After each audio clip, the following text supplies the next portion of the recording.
Eu não sei o que ele viu em mim. Eu não entendo por que me amou. Eu não sou o que devia ser, e mesmo assim ele me abraçou. Eu sou pequeno, ele tão grande é. Eu sou falho, mas ele é fiel. O que eu mereci era morrer, mas ele me prometeu o céu. Eu só quero adorar, por isso estou aqui. E se eu não adorar, falta algo em mim. Eu jamais saberei porque me escolheu. Mas de uma coisa eu sei, tudo que eu tenho ele me deu. Eu não sei o que ele viu em mim. Eu não entendo por que me amou.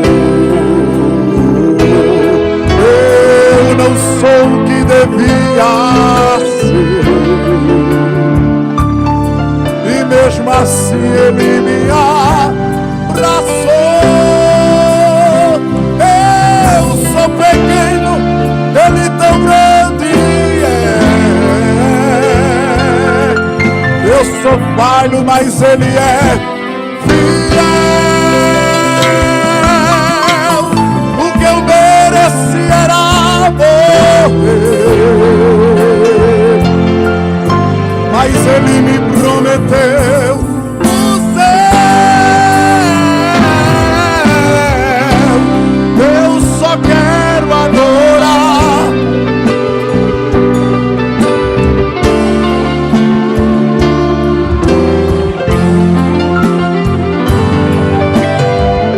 eu jamais saberei porque me escolheu.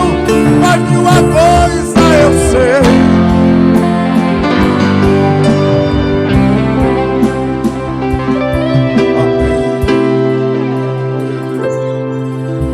meus irmãos, eu desejo cumprimentar a todos com a paz do Senhor.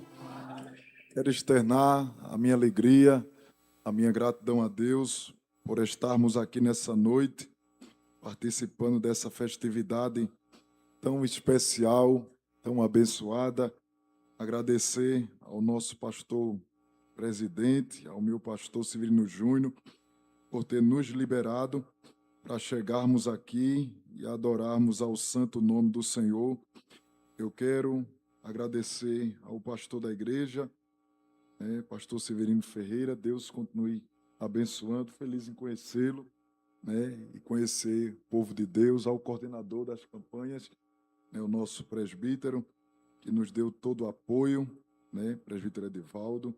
Deus continue abençoando e parabenizar todos os congressistas. É um pré-congresso, mas já é o congresso de vocês. Que Deus continue abençoando, que Ele continue mantendo vocês com essa chama acesa. Amém? Pense numa juventude animada, uma bênção. Deus abençoe, e é muito bom estarmos aqui. Fiquei feliz em ver irmão João Pedro, irmã Kenate. Deus continue abençoando vocês, e eu rogo as orações da igreja e meu benefício para que Deus nos ajude nessa noite. Eu quero convidar você para abrir a sua Bíblia na epístola do apóstolo Paulo aos Romanos, capítulo de número 12.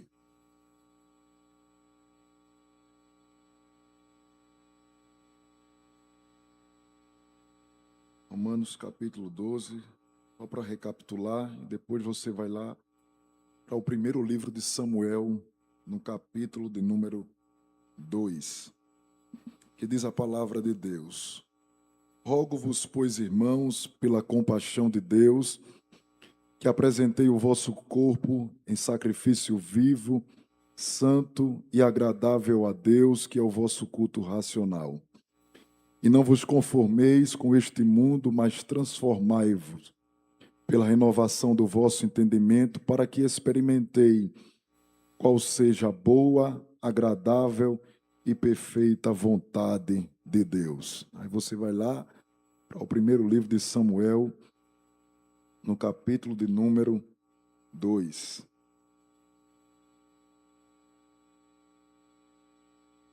E o versículo de número 12, que diz a palavra de Deus: Eram, porém, os filhos de Eli, filhos de Belial, e não conheciam o Senhor, porquanto o costume daqueles sacerdotes com o povo era que, oferecendo algum sacrifício, vinha o moço do sacerdote, estando-se cozendo a carne, com um garfo de 3 dentes em sua mão. Versículo 18. Porém, Samuel ministrava perante o Senhor, sendo ainda jovem, vestido com um éfode de linho. E sua mãe lhe fazia túnica pequena de ano em ano. E lhe trazia com o seu marido, e subia a sacrificar o sacrifício anual. Quantos dizem amém? O tema que vocês escolheram é um tema muito importante para os dias atuais, para o momento em que estamos vivendo. E de forma introdutória, eu queria falar acerca dessa epístola aos Romanos, que foi escrita pelo apóstolo Paulo. Paulo, ele escreveu essa epístola quando ele estava no final da sua viagem, na sua terceira viagem missionária, conforme Atos, capítulo de número 20, e o versículo de número 2 e o versículo de número 3. Ele estava em Coríntio, hospedado na casa de Gaio. Enquanto escrevia aos Romanos, ele estava falando acerca de uma doutrina, de um ensinamento. A Bíblia diz que ele planejava voltar a Jerusalém no dia de Pentecostes. Além disso, provavelmente foi escrito essa epístola no ano 57 a 58 depois de Cristo. E nós vemos que logo em seguida Paulo esperava também partir para a Espanha, levando o evangelho, mas ele faz uma visita à igreja de Roma, pois a igreja ajudava ele a prosseguir na sua caminhada. Além disso, nós podemos ver alguns pontos principais dessa epístola. Primeiro, Romanos é a mais sistemática epístola do apóstolo Paulo, ou seja, de todas as epístolas, essa é a mais teológica.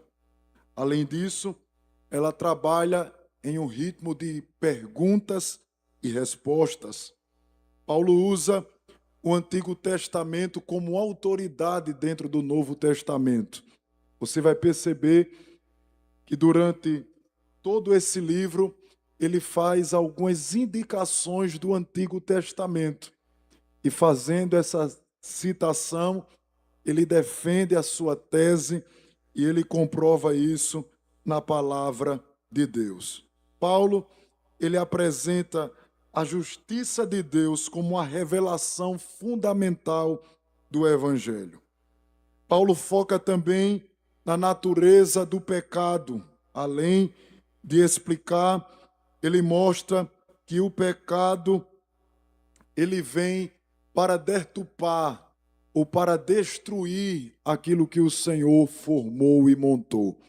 Mas, além disso, ele fala do poder de Deus de resgatar e de transformar as vidas.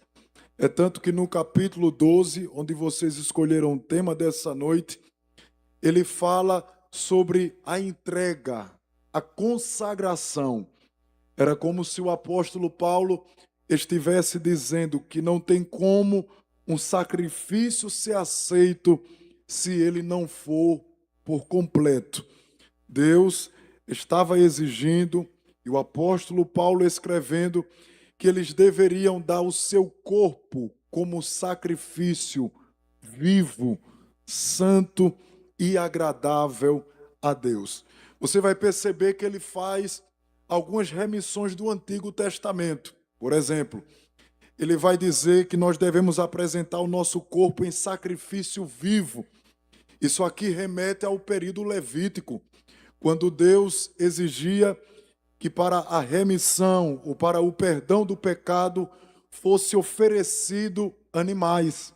Esses animais eram mortos no altar, uma parte era queimada, e quando essa parte era queimada, ele acreditava que o cheiro suave subia até as narinas de Deus, e Deus ele era aquele que recebia o sacrifício que foi oferecido pelo sacerdote.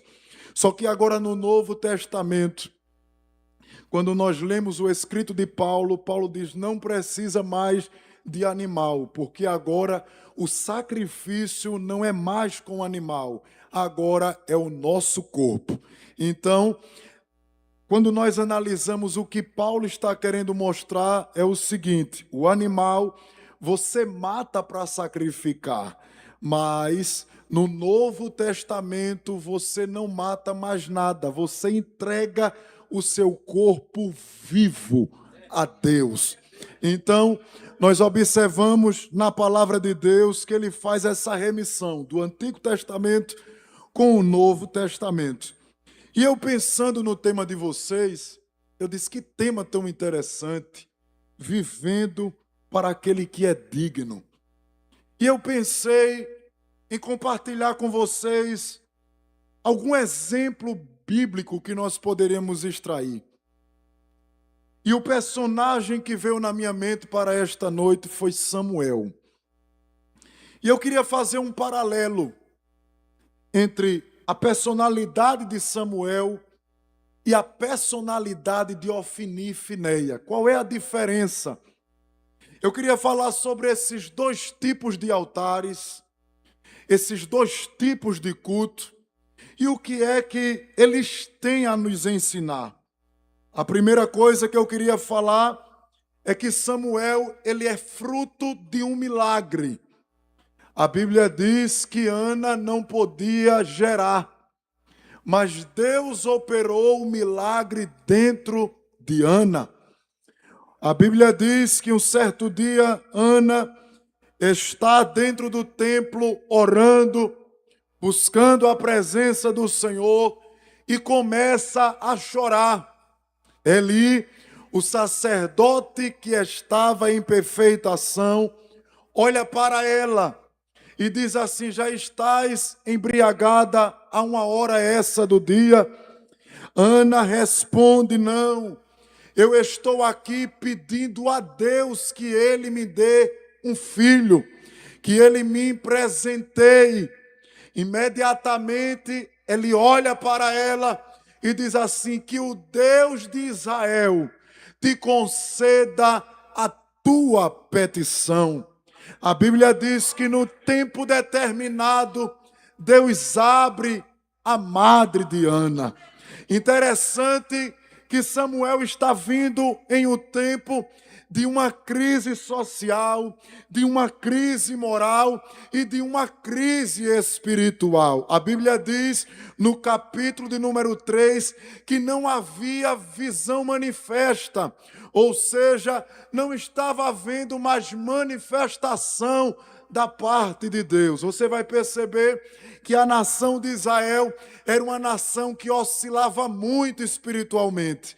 Em uma época estava pegando o céu com a mão, mas em outra época estava adorando a outros deuses, estava desviando da sua conduta moral e espiritual. É nessa hora que Deus precisa de alguém para cumprir o seu propósito. E quem é a pessoa que é levantada? É Samuel. A Bíblia diz que Deus levantou Samuel como sacerdote, como profeta e como juiz daquela nação. Além disso, nós podemos observar que Ofni e Fineia tinha tudo para dar certo. Por quê? O pai era sacerdote, o pai tinha influência, o pai era um servo de Deus, mas eles não acompanharam aquilo que Deus tinha estabelecido. E aqui nós vemos qual o grande problema na vida daqueles moços, porque Eli não observou os caminhos do seu filho.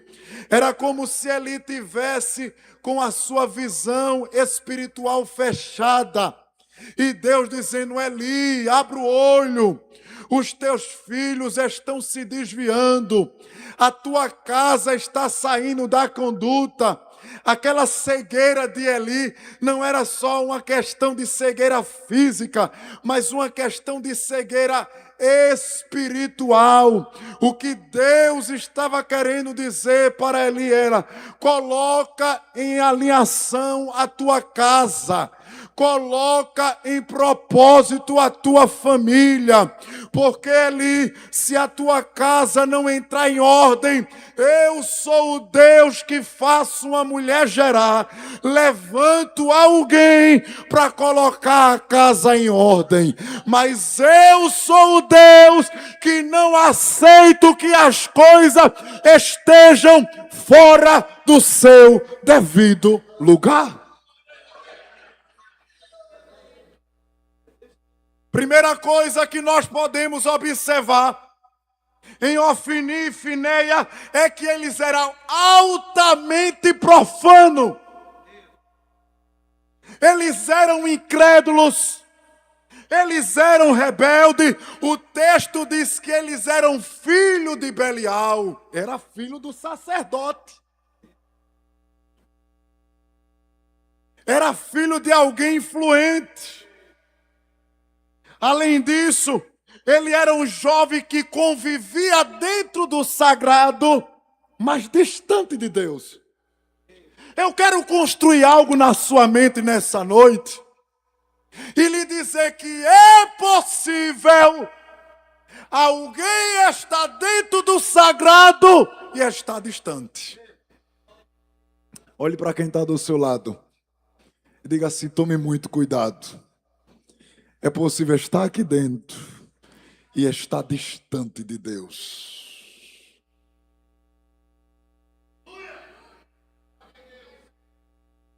Sabe o que é que eles faziam?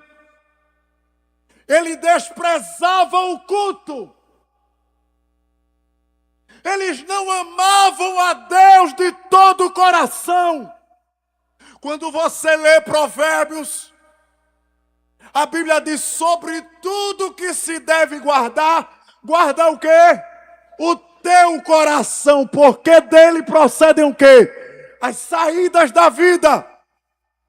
Ele ainda escreve que Deus pede o nosso coração. Aonde estiver o teu tesouro, ali está o teu coração. O coração dos filhos de Eli estavam no desprezo. Eles não respeitavam a palavra de Deus. Sabe o que é que eles faziam? Eles tiravam a oferta que era do sagrado. Eu quero que você entenda que os filhos de Eli nunca foram do mundo. Sempre foram da igreja, pastor. Os filhos de Eli sempre foram de dentro do templo. Os filhos de Eli entendiam o que era a lei do sacrifício. Os filhos de Eli entendiam como era a direção do culto.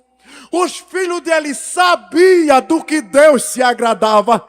Agora, sabe o que é que eles faziam? O que era para ser separado para Deus, eles tiravam de Deus, roubavam a Deus.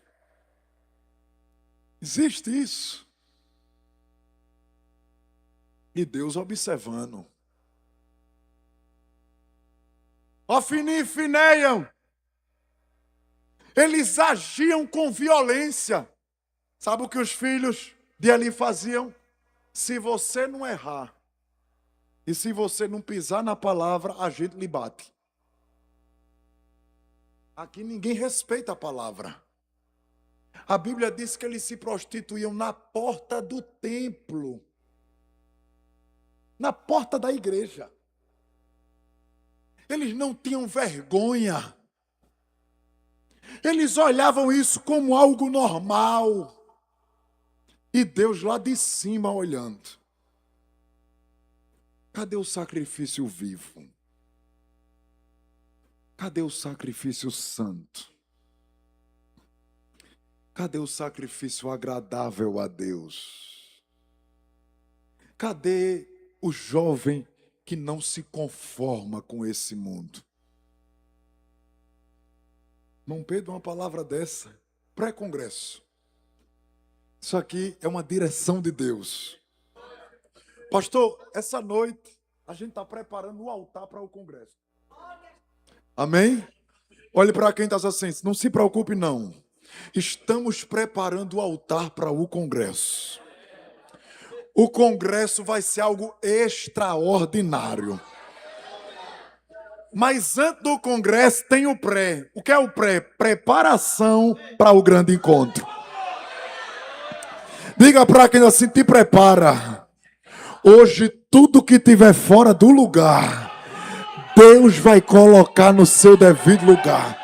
Ô irmão Pedro, e fogo? Cadê o fogo? Tu já visse fogo sem altar preparado? Tu já visse fogo com pedra fora do lugar? Fogo só vem quando as pedrinhas estão tudo colocadas no lugar. Se estiver fora do lugar, bem-vindo ao pré-congresso. É hoje. Vai recebendo a palavra. Irmãos, eu vim numa segurança de Deus para lhe dizer que essa noite o fogo de Deus vai consumir pecado. Irmão Pedro, eu venho para o culto, eu glorifico para não ficar feio para mim. O que é isso? É altar que está quebrado, mas hoje, se tiver filho de Eli, vai bater em retirada e vai nascer Samuel. Se tiver filho de Eli, embutido vai sair.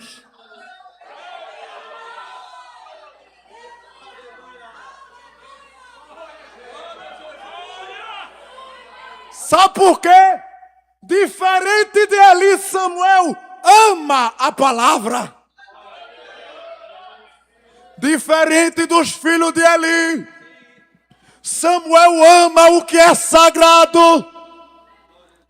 Quem ama o que é sagrado, ambiente não muda ele muda o ambiente. Há quem diga, meu filho, por que você se desviou?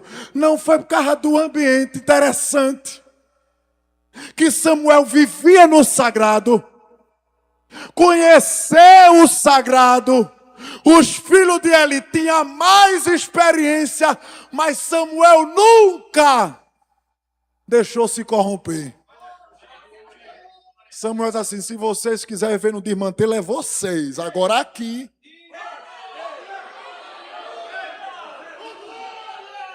Pai não está vendo não, na horizontal. Olha na vertical. Eu sempre digo quando estou dando estudo para os jovens. Quer pecar, meu filho? Quero. Não se preocupe com aqui não, que aqui é de boa. Agora olha para cima. Tem um Deus todo poderoso, que tem os olhos como chama de fogo, olhando para a terra, dizendo, estou te vendo, vai. Eu estou aqui te comparando. Eu estou olhando para ti. Hoje Deus está com uma lupa celeste em Barra de Guabiraba. Deixa eu olhar para a Barra de Guabiraba, deixa.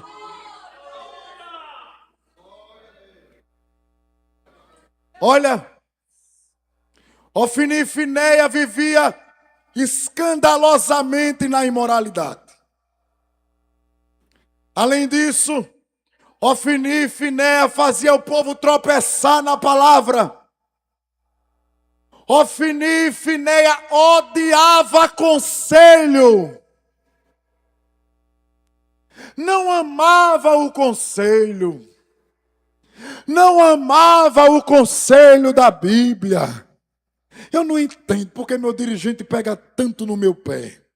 Eu não entendo porque minha mãe pega tanto no meu pé. É porque o teu pai e a tua mãe estão enxergando em ti algo que tu ainda não enxergasse. O teu pastor está vendo algo em ti que nem passa na tua mente, mas Deus, que revela o profundo e o escondido, já mostrou.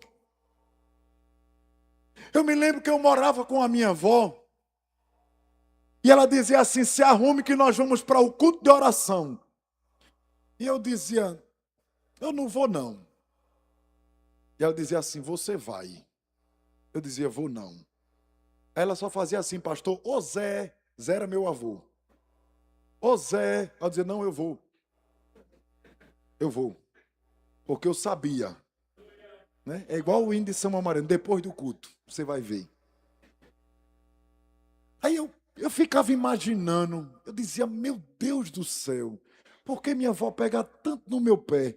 E aí eu tinha outras duas primas que elas diziam que não ia para o culto e minha avó achava bem normal. Eu dizia: não, não tem condição. Comigo e com meu irmão, esse negócio, essa luta. E por que com elas duas não é assim? Aí depois de uns anos, pastor, minha avó foi visitar lá em Toritama e eu coopero com o pastor em uma congregação.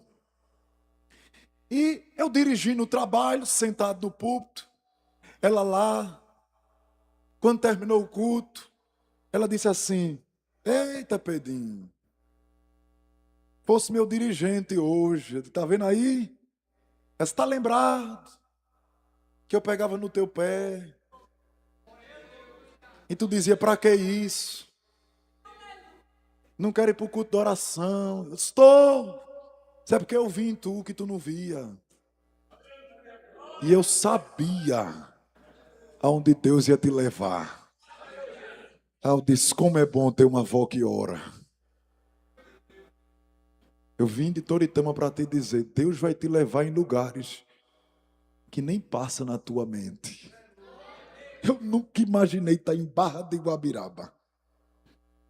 Mas o Deus que cumpre promessa está aqui. Por estar escondido, não quer dizer que não vai ser útil. Tudo tem o seu tempo determinado. Deus só revela Samuel no tempo certo. Nem rápido demais e nem atrasado. Tudo no seu tempo. Olha, além disso, o Senhor preparou o caminho. Em uma visão, o Senhor apareceu para Samuel. Nós encontramos Samuel servindo ao Senhor. Agora ele já não é mais uma criança, agora é um jovem de 12 anos. Interessante que ele não servia a Eli, ele servia ao Senhor perante Eli. A Bíblia diz que sucedeu que naquele dia, estando Eli deitado no seu lugar, os seus olhos começaram a escurecer e já não podia ver. Estando Samuel já deitado, antes que a lâmpada de Deus se apagasse, ele escuta uma voz: Samuel, Samuel. Ele entende que é a voz de Eli, pois ele não conhecia o Senhor em sua totalidade, nunca tinha ouvido a voz de Deus. Ele corre até ele e diz assim: o Senhor mandou me chamar? Diz: não, volta a deitar. De repente, Quando ele volta a deitar, ele escuta uma voz chamando de novo. Samuel, Samuel. Samuel volta. Eli, o Senhor mandou me chamar. Não, meu filho, volta a deitar. Quando ele volta a deitar a terceira vez, que ele se apresenta ali, ele diz assim, o texto diz, e Eli entendeu que era Deus querendo falar com o moço. Sabe o que Eli pensou? Eita, tá difícil. Deus nem veio a mim e nem aos meus filhos. Veio a um jovem. Meu filho, venha cá. Se você escutar essa voz de novo, diga, fala, porque o teu servo ouve. Vá para a cama, meu filho, vá deitar. Quando ele se deita, ele escuta aquela voz. Samuel, Samuel. Senhor, fala. Eu demorei para entender tua voz, mas agora eu estou escutando. O que é que tu queres? Eu quero falar contigo. Eu quero te revelar o profundo e o escondido. Eu quero te revelar coisas que estão ocultas. Porque os filhos de Eli pensam que eu não sei o que eles fazem, mas eu sei. Mas uma coisa que me chamou a atenção, Samuel, foi a sua fidelidade. Você não seguiu os caminhos dos filhos de Eli. E quem é fiel, eu cuido. Quem é fiel, eu preparo o futuro. Está preparado para ser profeta? Profeta é. Está preparado para ser juiz? Está preparado para ser sacerdote? Tudo isso, Senhor, para quem é fiel. Eu honro quem me ama, Samuel. Quem não tropeça na minha palavra, eu cuido do futuro dele. Quem não tropeça na minha palavra, eu cuido do futuro dela. E eu quero te dizer, eu estou preparando um futuro de glória para ti. Tu vais ser o meu instrumento. Eu te preparei para transformar o ambiente que tu estás vivendo. Senhor, é isso mesmo, é. Porque eu vi, Samuel, que tu não se conformasse com esse mundo, mas tu quisesse transformá-lo através da fidelidade. E eu te digo nessa noite, eu farei uma coisa extraordinária na tua vida, por conta da tua fidelidade. Você pode levantar a sua mão. Quem é fiel a Deus, Deus é fiel a Ele. Mas irmão Pedro, eu não tenho nome. E Deus está preocupado com o nome. Mas eu não tenho dinheiro. E Deus está preocupado com o recurso financeiro. Ele só quer alguém fiel na mão dele. O que faz Deus se levantar do trono é crente fiel. E às vezes quem é levantado por Deus nem sempre é aceito. Hoje a gente gosta de muito aplauso. Jeremias, no ápice do ministério, disse assim: Senhor, eu não quero ser mais profeta. Não dá para ser profeta. Primeiro, porque eu não tenho like. Segundo, eu não sou conhecido. Terceiro, a tua palavra na minha boca não vale. O povo não aceita. Então, olhe, eu estou entregando hoje o meu cargo.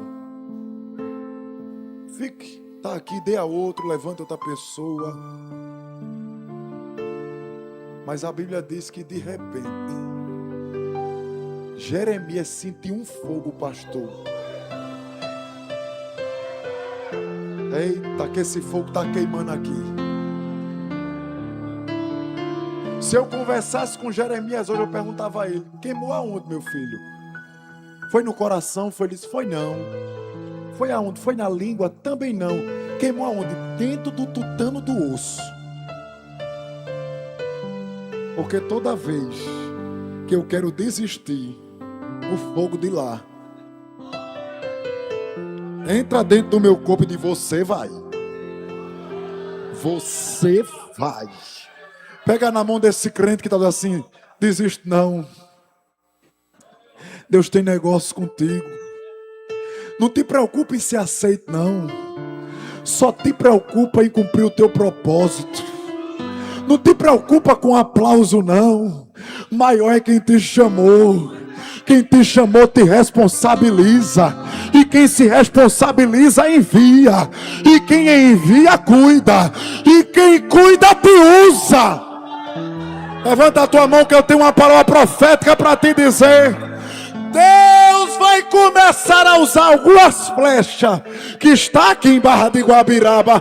Nem tem nome, ninguém conhece, ninguém sabe de onde é.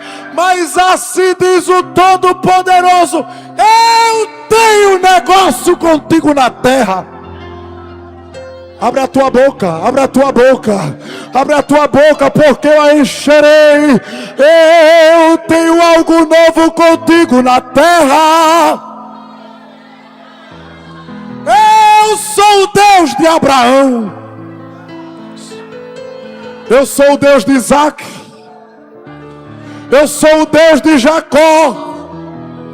Sabe o que ele está dizendo? Eu sou o Deus da mudança.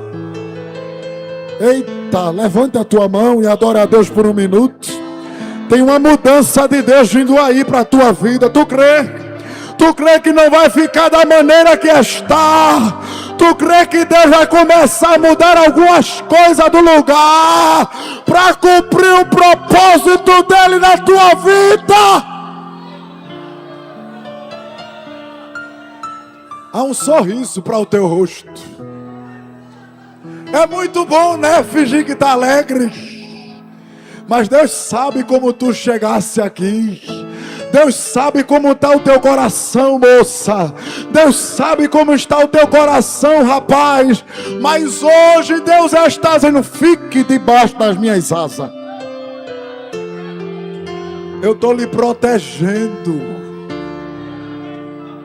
Para o frio sou coluna de fogo. Para o sol que te queima, eu sou nuvem. Te pergunta o Senhor: deixei que a veste se acabasse? Teus pés pisou em pedra? Eu deixei os teus pés serem feridos? Ou eu te calcei?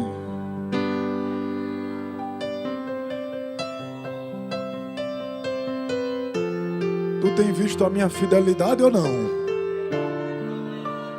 Anos se passaram, homem, e eu provei minha fidelidade contigo. Uns chegaram, já foram. Outros disseram: vou te ajudar, e não ajudaram. Mas eu não saí do teu lado. Tu visse minha provisão no pouco.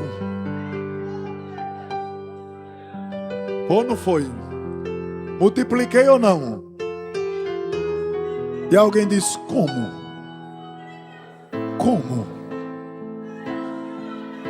Mas foi meu cuidado. Já te decepcionei na terra? Tu sois prova viva da minha fidelidade ou não? Mas eu te renovo aqui nessa noite. Tem uma espada para a tua mão. Tu és homem de guerra. Essas mãos calejadas. Já foi tanta guerra que tu entraste. Argue entre a vou que a sé. Alô, pra calaçura me comante a sarga. Mas eu, Senhor, te tomo pela tua mão direita, te levanta, ergue-te na terra dos viventes. Quem disse que eu te chamei para ficar prostrado? Tu vai andar de cabeça erguida e dizendo: foi ele, foi ele.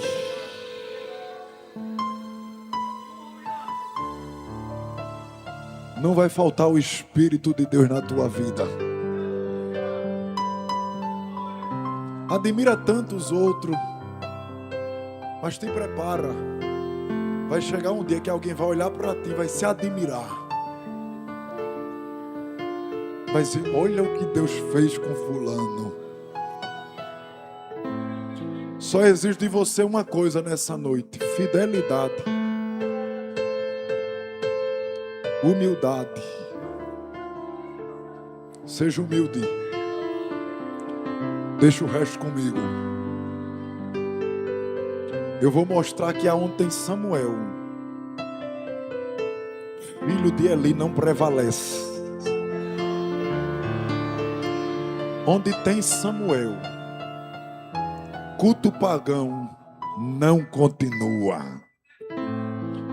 Onde tem um adorador verdadeiro, tem um Deus que trabalha por ele. Deus visita a tua mente. Eu sinto como se Deus estivesse colocando uma armadura na gente aqui hoje. Depressão, não. Crise de ansiedade, também não. Espírito suicida, também não. Saia. Deus está colocando uma coraça, porque tem flecha que vem para atingir teu coração. Estás entendendo? Mas a coraça chegou primeiro. Hoje Deus está te vestindo. Eita, comante a serga. Hoje é a noite de Deus vestir os crentes de Barra de Guabiraba. E Ele está trabalhando de uma forma espiritual.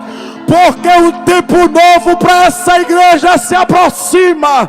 Um tempo de derramamento do Espírito Santo. E Deus está dizendo: eu derramarei azeite. Sente, sente. Sente esse azeite, sente. Sente que já está descendo aqui. E Deus está renovando a tua força. Olha o rio de Deus descendo. Recebe. Recebe renovo. Eu não te trouxe essa noite para tu morrer. Eu te dou vida. Vida recebe. É vida no sangue. É telecomante a sé. Elevou que a série guerra e mitéria. Deus está descendo com vida. Uracalacé. Elevou que a serga ai. Elevou que a sobrecamante ovou que ai. Te alegra porque eu trabalho por ti.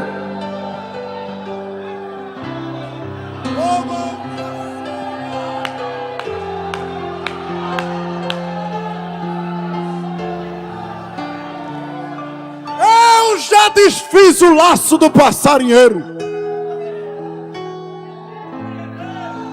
Tinha um laço preparado para tu cair. Alguém quis quebrar o elo da santidade. Um Eli se infiltrou, filho de Eli, e disse: vou destruir. Mas hoje eu quebrei a arma de Satanás. Para ti, Deus te diz: estou dando um sopro. Saia do caminho. Alguém que ia tocar na tua intimidade com Deus. Mas Deus está dizendo: Samuel, quantos já perderam a sensibilidade?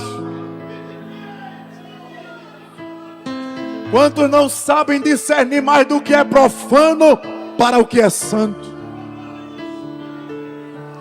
Mas eu tenho um remanescente em Barra de Guabiraba. E tu és o meu remanescente. Fica de pé.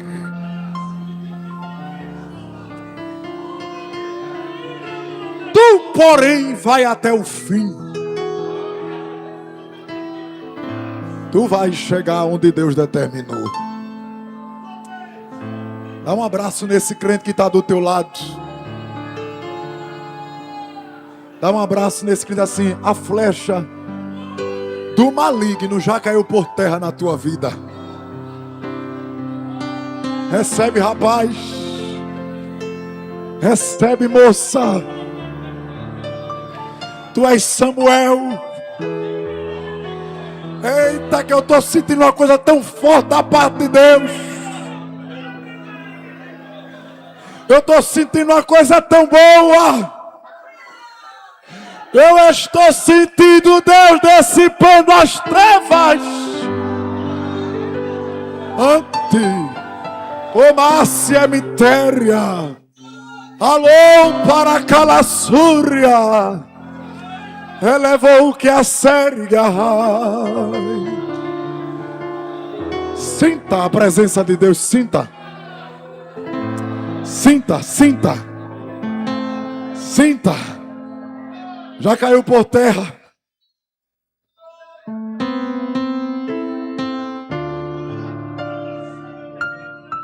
Ré maior. Ré maior.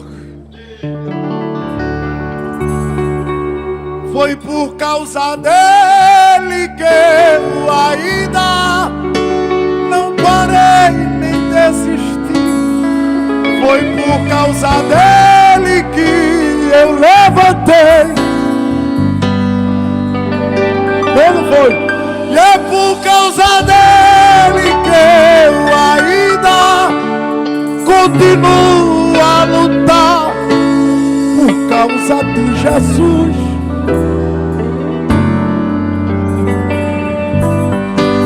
Porque quando eu não der conta, Ele vai me ajudar. Escuta. Mas toda vez que eu tô cansado, Jesus me abastece e me deixa claro que Ele não quer.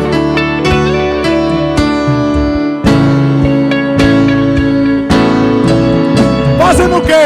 Me enviando qualquer recurso, me aliviando e me deixando mais seguro. E toda vez que eu quero parar, Ele aparece pra me fazer avançar.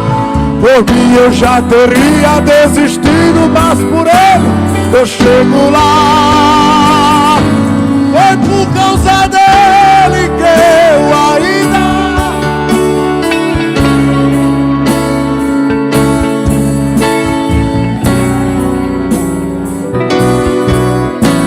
decidi seguir. E é por causa dele que eu ainda continuo a lutar. Por causa de Jesus eu chego lá. Porque quando eu não der conta, Ele vai me ajudar.